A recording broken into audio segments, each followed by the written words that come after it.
Welcome back, Gearheads. This is a Gearheads Garage Update, April 24th, 2016.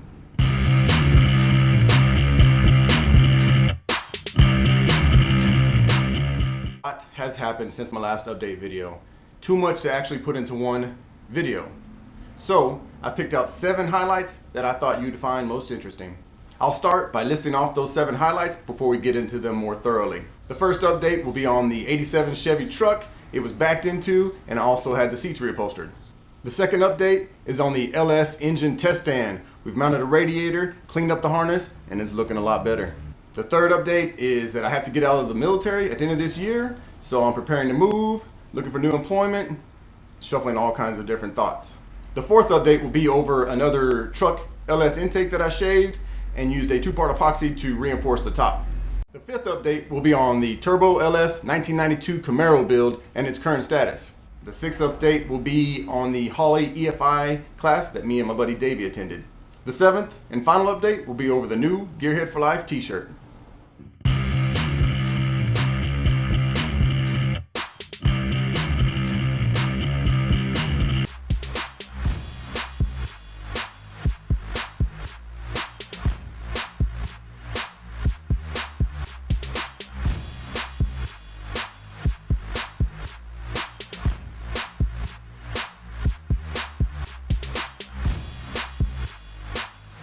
Starting off with the first update on the 1987 Chevy Truck.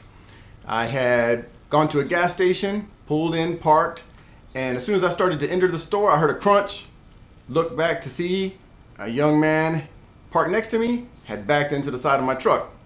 It's okay though, his insurance covered the repairs, and it's all good now. How he backed into me when he's parked next to me, I have no clue, but that's what happened. So when I dropped the truck off at the body shop to have that damage fixed, they told me that they were going to have to repaint the whole bedside during the repair. So I went ahead and had them shave that fuel door right there. Instead of me having to shave it later and have it repainted again, it's already going to be painted once. Might as well have them go ahead and weld in the door and shave it. I'm shaving that fuel door because I'm currently using the passenger side fuel door. I'm only running 1 tank right now. Eventually, I'll shave the passenger side fuel door also because I want to relocate the fuel tank to the rear. I want to run a Blazer style tank, help distribute the weight to the rear, and also it'll have easier access to the fuel pump. If you've ever tried to access the in-tank fuel pump on these trucks, it's not very fun. You pretty much have to lift the bed to get to the hoses, to disconnect the fuel hoses, then you drop the tank. I'd rather just put the tank in the rear, lift the bed up to get to, or actually put a trap door there to get to the fuel pump for any future possible fuel pump repairs. That, plus I like the idea of the weight distribution to the rear over the tires where it's needed more. Also, usually get a larger tank in the back. You know, right now the side tanks, the saddle tanks that I'm running is 16 gallons in one tank. It does okay, I get a good distance, but being able to run a larger tank in the rear is something I would like. I'm not sure if I talked much about the converter. We put a stall converter in. I wound up putting a 3000 Circle D stall converter in the truck. And I want to touch up on that and let everybody know, give you my feedback. It has made a drastic difference. I love having an ADE because I love having a transmission in the truck that I can abuse and don't have to worry about fixing, repairing, replacing. I don't enjoy laying on my back replacing transmissions. So I'll put an ADE in there.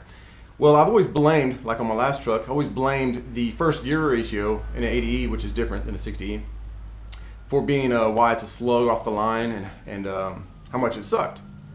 But it appears that it may be a combination of that ratio, or maybe even more so on the stock stall converter, or actually it would be called a stock torque converter, that comes with an ADE.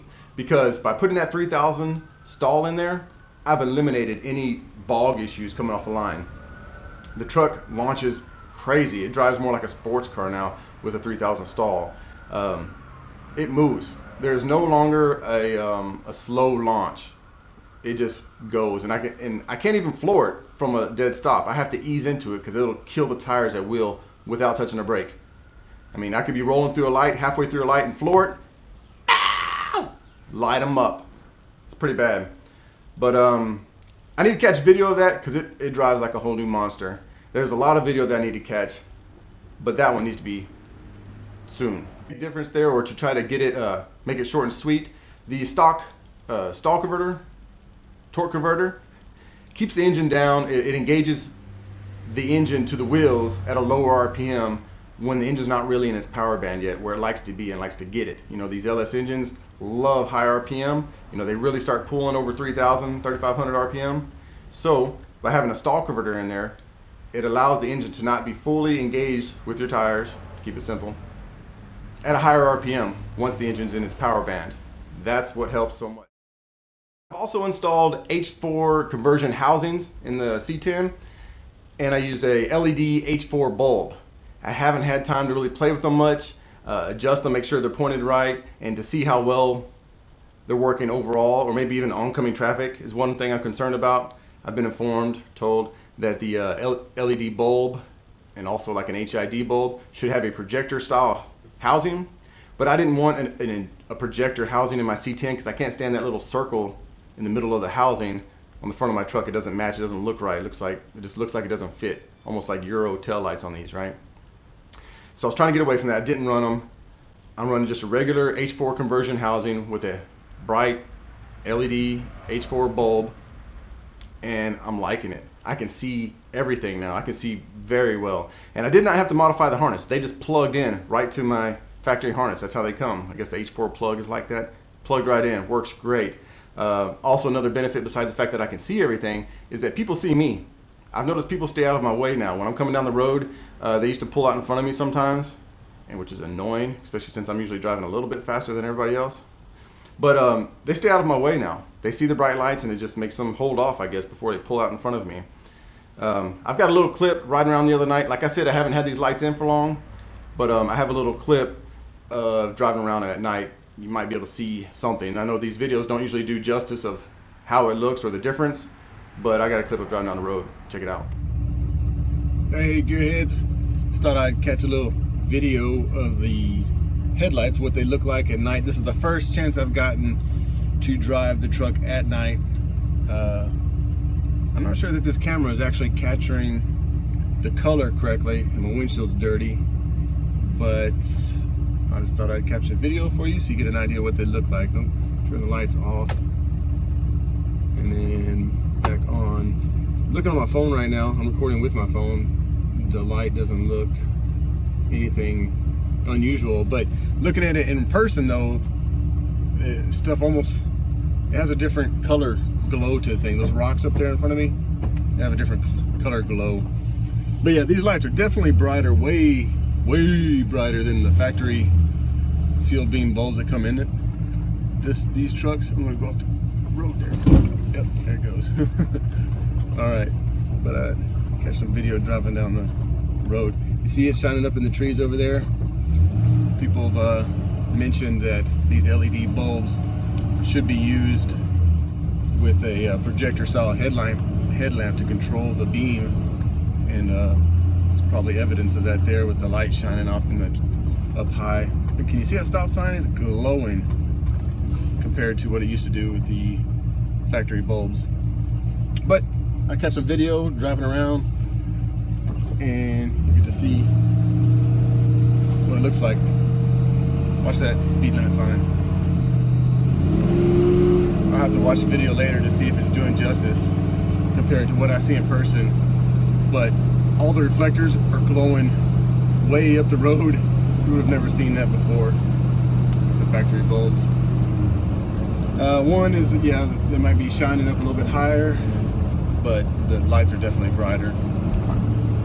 Definitely.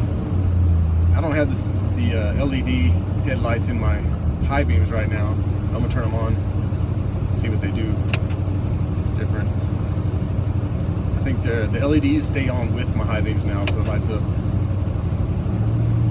It's weird. You have a mix of both colored bulbs shining.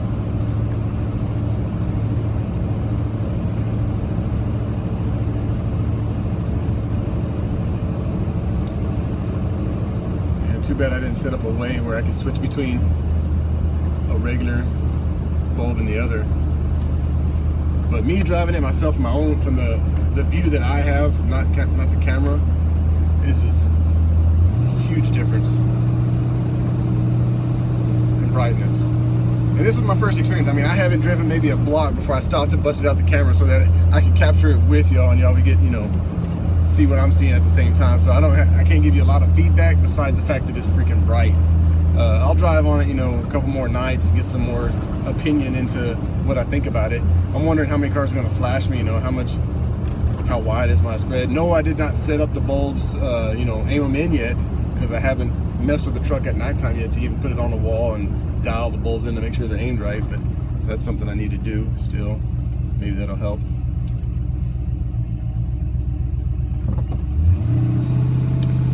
Forward here for a little bit more.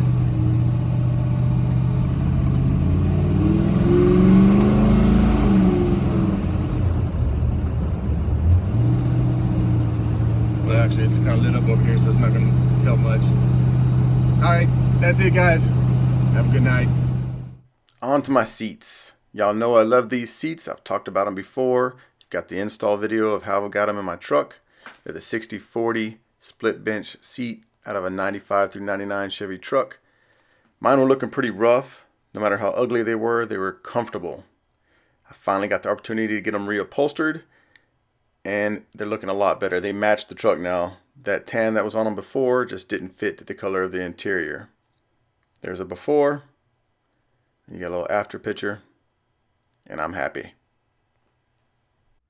The last thing that I have for the update on the truck is that I'm currently hunting a helper airbag, something to support the rear, kind of like an air shock would do, to help support the rear of the truck while I'm towing a heavy load, car trailers, like the Camaro on a trailer, or even a camper. I'd like to be able to get a large bumper pull camper, take the family out camping. So the rear end needs to be stabilized. It's not made to tow that much weight all the time. Or, I mean, it can do it. It can tow it down the road, but it's not going to do it as well and as stable as it would if you had some type of support back there.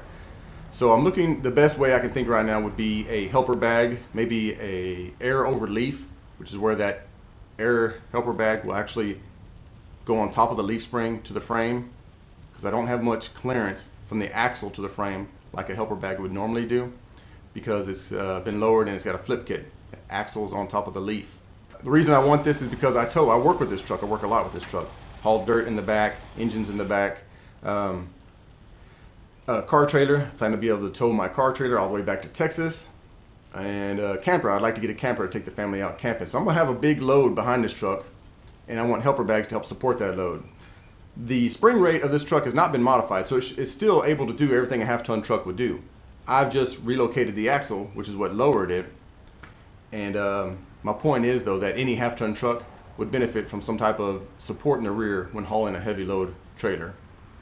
I attempted to use air shocks on it in the rear. You know, I towed Davy's truck, C10, on a car trailer behind my truck all the way up to Bowling Green, Kentucky for LS Fest last year, and it pulled great. The truck did great, but you could tell it would benefit from support in the rear.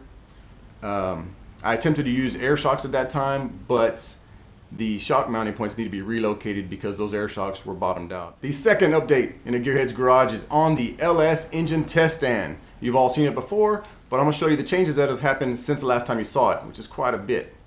I've since added a battery tray. I can now get the battery off the floor and set it down in the tray.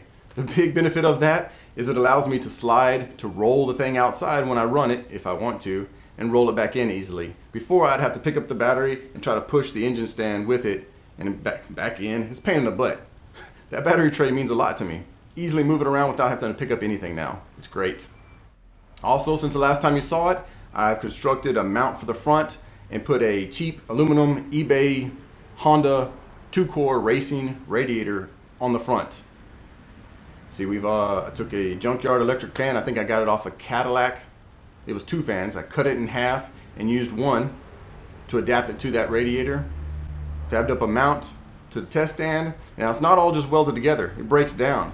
I welded nuts onto them and just run bolts to put it together. So when I want to take it apart, I just pull the bolts out and it collapses all down. Remember, that's the big main thing of this engine test stand. That's why I'm using Harbor Freight engine stand.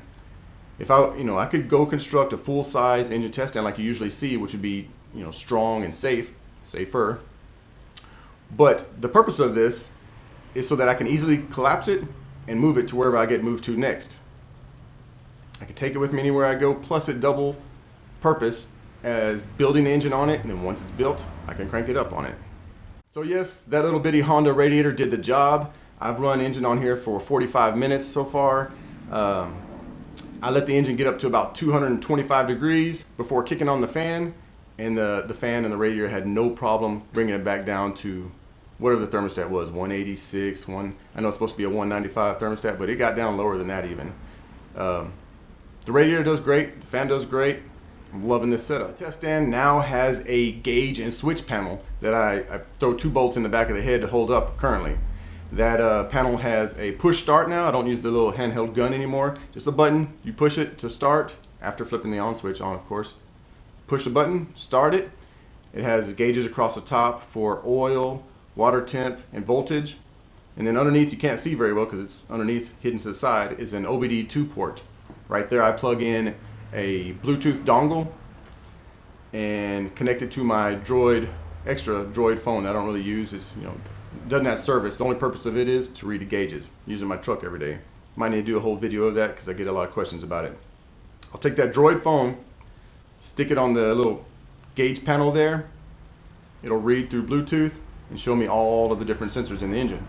That little gauge cluster panel design there though is probably about to change. I'm going to reduce it. I only need the oil pressure gauge up top because the voltage and the coolant is monitored through my phone, the OBD2 port.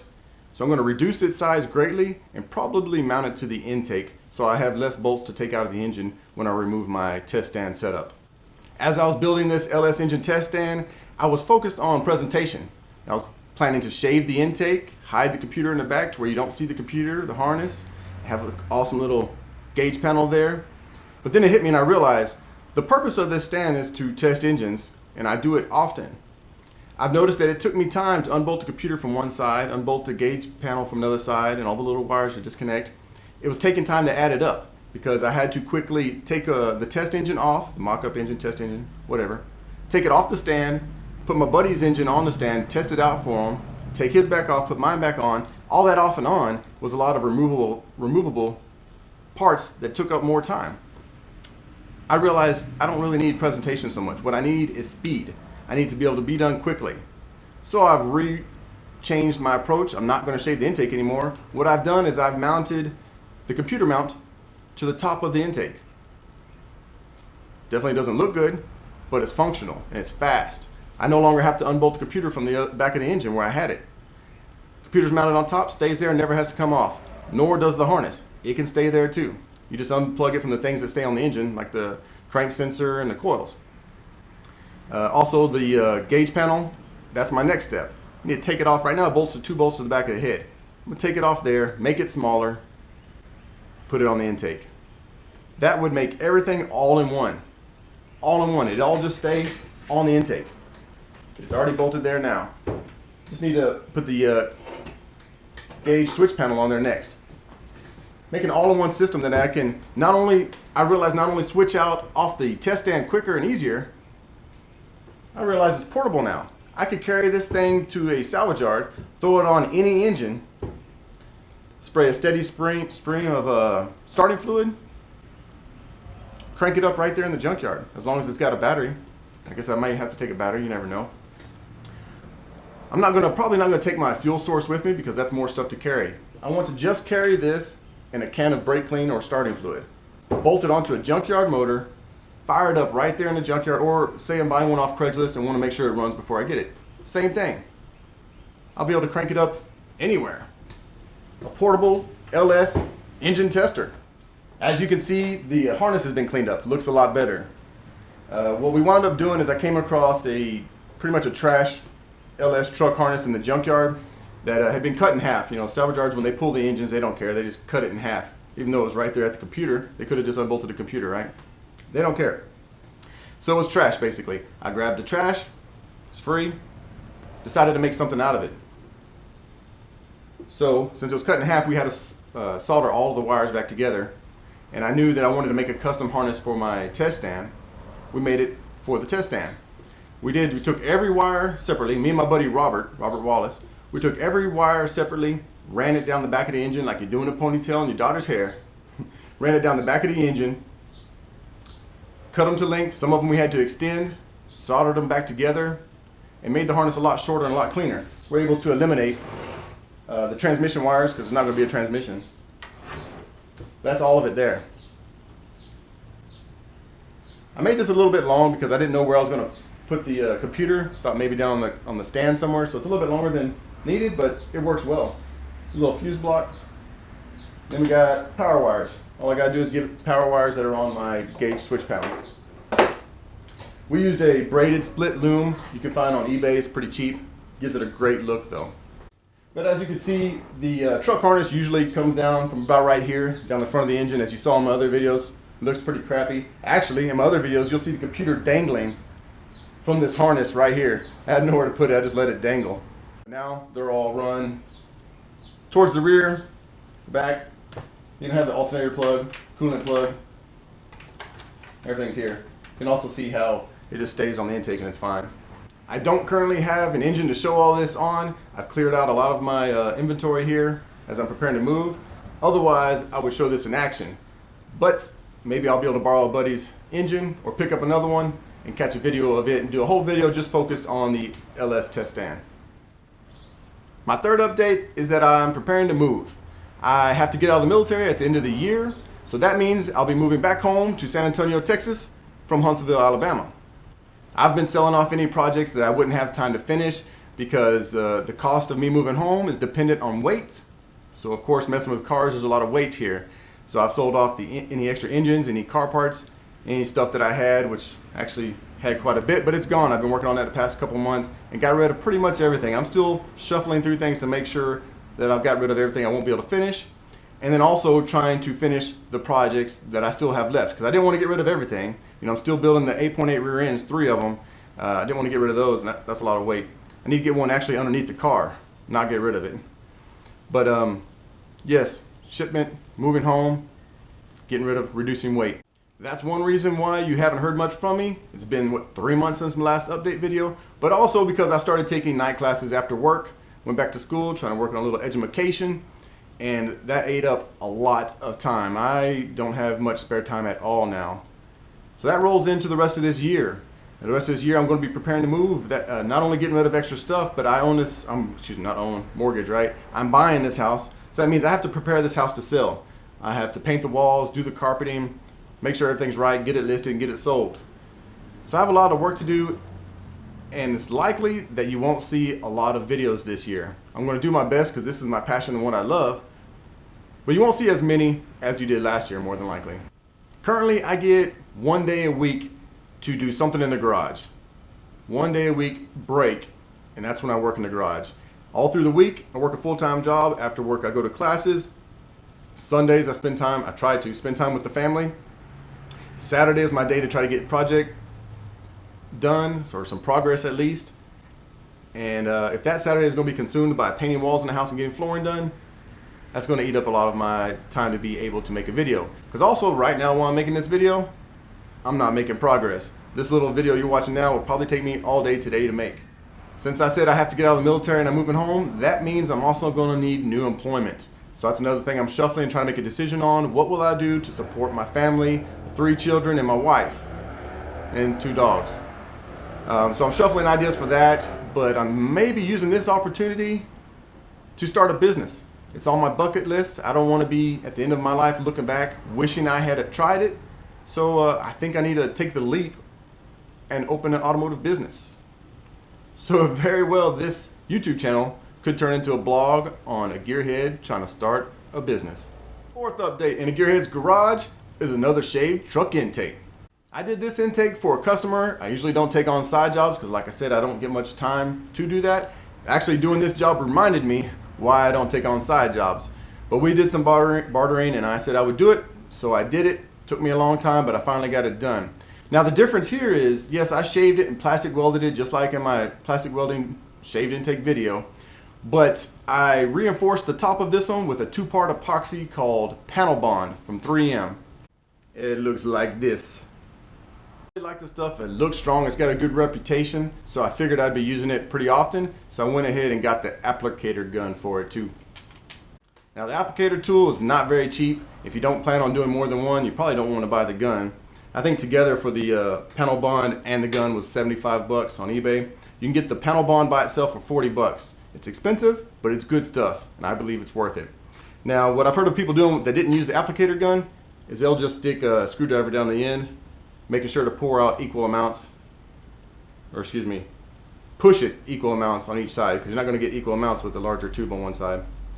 But, you know, two-part epoxy, mix it together, mix it well. They come with tips to mix it for you. And that's it. In the LS truck intake shave video that I did, I showed trying to use some body filler across the top. One, I've never used body filler before. That was the first time trying it. But I don't think it makes for a good filler. Definitely not as good as the Panel Bond. By the time I was done, I had sand most of it off, and mine didn't come out perfect. It looked good, it looked acceptable, but it didn't reinforce it like a two-part epoxy would. I've driven the truck over, what, 12,000 miles. Took it on the Hot Rod Power Tour. That was 2,600 miles by itself. I do burnouts in it. I don't baby it. I beat the mess out of it. And the intake is still on there. I daily drive the truck and it's still on there and working. But I've noticed fracture lines around where I plastic welded it, and I've noticed 2 small vacuum leaks. So it needs to be repaired. It actually needs a coat of this Panel Bond on it as well. And I wanted to share that with y'all. Make sure you consider it and think about something to reinforce the top of everywhere you're cutting holes into the intake. The 5th update in the Gearhead's garage is on the 92 Camaro Turbo project. But it's not much of an update. I really haven't touched the Camaro. It's waiting on me. It's feeling a little lonely over there. All I've done since the last update video on it was put the front accessories on with the belts. I haven't really touched it. I've been working on all these other projects and they've been consuming my time. Had to get the intake done, had to get the, well, okay, I didn't have to get the LS stand cleaned up, but it was fun, man. It looks good. And therefore, the Camaro got put on the back burner and it's still waiting on me. But I did make progress on the 8.8 rear ends for the Camaro. I'm building 3 of them, 3 different methods. The first one's done the most common way with good, strong 31 spline Moser axles. Still pretty cheap way to build it though. And the second one I'm building, I'm doing the cheapest way possible to get the strongest, budget strongest 31 spline rear end underneath the Camaro. So far I've successfully taken an Explorer housing, extended the short side to match the length of the long side, and used 2 long axles. It's welded up together and looking good. I've also cut all of the brackets off of it, and now I'm preparing to cut the F-body brackets off of a F-body rear end and then weld them onto that 8.8 housing. That will be a pretty cheap 31 spline, 8.8 ring gear, limited slip rear end. Very strong rear end, way stronger than what's on there now. And that's all junkyard parts. I'm not putting much new in there, probably new bearings and seals. But I'm reusing the ring gear, the limited slip. I'll use the Explorer disc brakes, re-drill the axles and rotors for the Camaro bolt pattern. It appears to be the same width as a 3rd gen Camaro right now. I'm getting 62 inches from wheel mounting surface to wheel mounting surface. Looking good so far, but I'll make a whole update video on that alone. The 6th update is that my buddy Davey Lawrence and I went up to Bowling Green, Kentucky to the Holley Performance headquarters to attend the Holley EFI Class. Their class is $100 for each tier. They have 3 tiers. You can find the information for their class on the Holley website. And it was a cool experience. We had a good time, learned something, and they put out a lot of information. Say if you took the tier 1 class, it's 1 day, but you're going to be there for probably 10 hours and do your best to take in as much information as you can. I'd like to make sure that everyone knows, the people who are considering taking that class though, that that class is not for beginners. Some may assume that since it's a Holley EFI class, that if they just went out, bought a Holley EFI system, they should probably take that class to figure out some things on how to tune their own setup, their own project, their own hot rod. That is not the case. Well, not unless you have some experience with fuel injection, because they're not going to start with the basics. They're going to go ahead and skip ahead and assume that you know basic computer skills, copy and paste, common EFI terminology, acronyms, and they're going to move on. They're not going to stop for you. So you better have a good base before you go. Say if you were a performance shop and installing these in customers' vehicles, it would be a perfect class for you. I just want to make sure I put that out there though, because I've talked to some people who didn't have a good base but considered taking the class to try to get an idea of what they can do before installing their engine, and that would not be the class for you. Just want to go ahead and save you the time and money now. While Davey and I were there, we were able to attend the Tier 1 and the Tier 2 class. The Tier 3 class wasn't going on at that time. Tier 1 class is 1 day, Tier 2 was 2 days, and we crammed and crammed. It was an exhausting 3 days. Took as much notes as we could and learned a little bit. We're actually enough to start messing around with Davy's Dominator system, which he has in his C10. It was from the LS Swap Challenge last year. And we adjusted on it on the ride home. We're still learning a lot. There's a lot to learn. Actually, the abilities of that Dominator computer in their EFI system is ridiculous. It can do so much. The biggest thing we learned it can do is it takes place of so many extra computers you would normally get for, say, a drag car or something. You know, nitrous controllers, boost control, all kinds of things. I couldn't even count all the things that that computer can do. A lot. So the benefit that most people noticed is they were able to get rid of all of their extra controllers and control everything with the Dominator EFI computer. That's pretty much all I have on the class. Now on to the 7th and final update is that we have new AGearHead4Life t-shirts. Switched to a new t-shirt company. They were able to change the font and the design, give a different image for the front, and I think the shirt looks much better.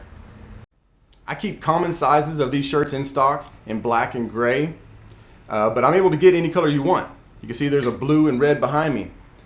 Common sizes I keep all the way up to a 3X in stock, but I'm able to get 5X. I'm able to get talls. Whatever it is you need, just let me know. I'll get a price for you. The prices for the shirts are in the video description below. Usually when you need something like a tall, we just add $1 to it, and the price includes shipping. If you need a shirt in a size that I don't stock or maybe a color that I don't stock, just leave a comment below, ask me your question. I'll be glad to help you out. All right, Gearheads, that's all that I have for you today. Remember, if you like what I'm doing and you want to see more, make sure to hit the like and subscribe button below. And always remember, be productive and keep on wrenching.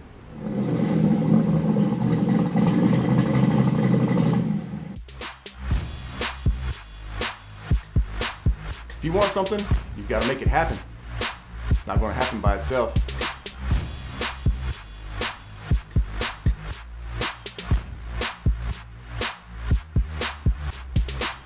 Stop wishing, start doing.